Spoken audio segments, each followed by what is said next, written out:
بسم اللہ الرحمن الرحیم۔ آپ دیکھ رہے ہیں میرا یوٹیوب چینل میں عمران حسین ایڈوکیٹ، اور آج ہم بات کریں گے حق مہر کے اوپر۔ حق مہر کے متعلق ایک بڑا اہم ہائی کورٹ نے فیصلہ دیا ہے، اور اس کے اوپر جو کچھ سوالات کا جواب ہائی کورٹ نے اس میں دیا ہے وہ آپ کو بتائیں گے، اور یہ بتائیں گے کہ کیا حق مہر معجل یا غیر معجل اگر ساتھ میں نہ لکھا ہو کالم میں تو اس کی ادائیگی پھر کیسے ہوگی، اور جو عند الطلب جس کے ساتھ لکھا ہوتا ہے اس حق مہر کی ادائیگی کیسے ہوگی، اور اگر کسی قسم کی بھی کوئی ڈیٹیل نہیں دی گئی حق مہر کے ساتھ تو پھر اس کی ادائیگی کیسے ہوگی۔ تو یہ مقدمہ جو ہے جس کا ہم ذکر کر رہے ہیں، یہ سمینہ بنام ایڈیشنل ڈسٹرکٹ جج اس ججمنٹ کی ٹائٹل ہے۔ اس میں اسکرین پہ بھی ہم نے لکھ دیا ہے، آپ نوٹ کر لیں۔ جہاں تک اس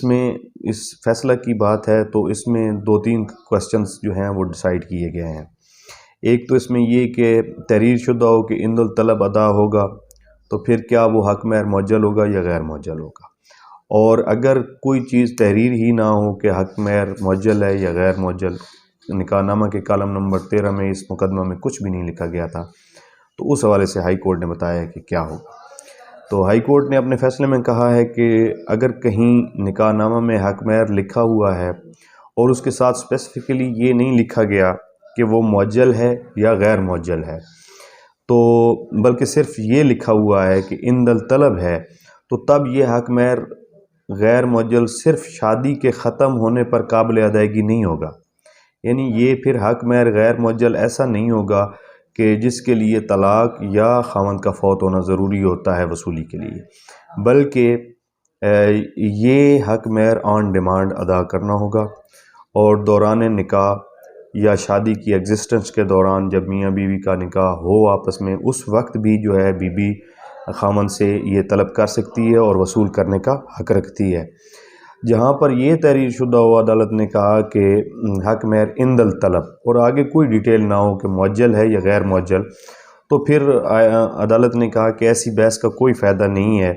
کہ وہ حق مہر معجل ہے یا غیر معجل ہے، پہلے اس کا فیصلہ کریں کہ معجل ہے یا غیر معجل ہے، بلکہ جب ساتھ میں عند الطلب لکھ دیا گیا ہے تو مطلب یہ ہے کہ آن ڈیمانڈ ادا کرنا ہے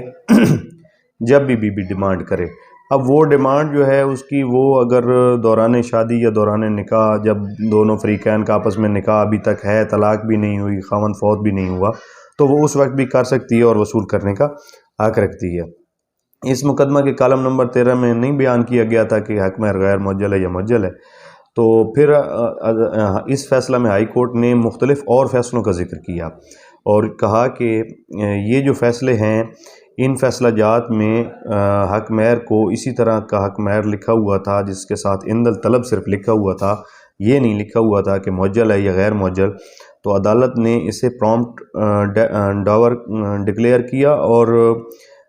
طلب کرنے پر قابل ادائیگی قرار دیا، اور کہ دوران شادی بھی طلب کیا جا سکتا ہے اور قابل ادائیگی بھی ہے جب بیوی طلب کرے گی۔ تو وہ ججمنٹس کون سی ہیں، یہ بھی بڑی اہم ججمنٹس ہیں، میں اس کا بھی آپ کو بتا دیتا ہوں۔ یہ جس پہ ریلائی کر کے، جس پہ ڈیپینڈ کر کے یہ ہائی کورٹ نے آگے فیصلہ دیا ہے، یہ بھی ہائی کورٹس کی مختلف 5 فیصلہ جات ہیں جن کا ذکر انہوں نے کیا ہے۔ ایک تو ہے 2023 YLR 193،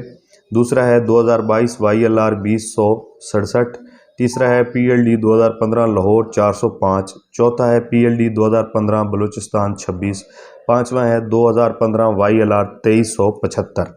ان تمام فیصلہ جات میں ہائی کورٹ نے یہ قرار دیا کہ یہ جو لکھا ہوتا ہے عند الطلب اور اس کے ساتھ حق مہر معجل یا غیر معجل نہیں لکھا ہوتا، تو اس کا مقصد یہ ہوتا ہے کہ یہ پرومپٹ ڈاور ہے،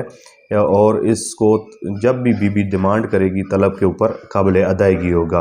اور اس کے لیے ضروری نہیں ہے کہ طلاق ہو جائے یا خاوند کی موت ہو جائے۔ تو اس مقدمہ میں جب یہ ہائی کورٹ کے پاس مقدمہ آیا تو نیچے جو عدالت اپیل تھی، یعنی ایڈیشنل ڈسٹرکٹ جج کی جو عدالت تھی، اس نے اس میں یہ کر دیا تھا کہ جو بیوی کا یہ حق مہر کا دعویٰ تھا وہ خارج کر دیا تھا، اس وجہ سے کہ کیونکہ اس میں معجل اور غیر معجل کی ڈیٹیل نہیں لکھی ہوئی تھی۔ تو پھر ہائی کورٹ نے قرار دیا کہ یہ بالکل غلطی کی ہے نیچے عدالت نے، اور بیوی جو ہے وہ حق مہر کی ادائیگی کی حقدار ہے۔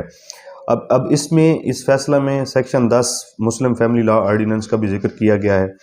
اور جو مسلم فیملی لا آرڈیننس کا سیکشن 10 ہے وہ یہ کہتا ہے کہ جہاں ادائیگی کا موڈ بیان نہیں کیا گیا ہوگا نکاح نامہ میں، اور تمام رقم کی ادائیگی جو ہے وہ آن ڈیمانڈ ہوگی، یعنی موڈ اگر نہیں بتایا گیا اس کا کہ کس طریقہ سے ادائیگی ہے، معجل ہے یا غیر معجل ہے، اور تو اس میں سیکشن 10 یہ کہتا ہے کہ پھر وہ آن ڈیمانڈ سمجھا جائے گا۔ ضروری نہیں کہ اس کا مطلب یہ ہو کہ شادی ختم ہونے کی صورت میں یا موت کی صورت میں ہی بیوی وصول کر سکتی ہے۔ تو سیکشن 10 کا حوالہ بھی عدالت نے دیا، تو اس حوالے سے بڑی اہم ججمنٹ تھی۔ امید ہے آپ کو پسند آئی ہوگی۔ اگر اس ٹاپک سے متعلق کوئی بھی کویسچن ہو آپ کا تو وہ آپ کمنٹ سیکشن میں ہم سے کر سکتے ہیں، اور اسکرین پہ ہمارا واٹس ایپ نمبر بھی ہے ویڈیو کی ابتدا میں۔ اگر آپ پرسنلی کوئی کویسچن پوچھنا چاہتے ہیں تو واٹس ایپ پہ بھی اپنی وائس یا ٹیکسٹ کے ذریعے مجھ سے کویسچن پوچھ سکتے ہیں۔ شکریہ۔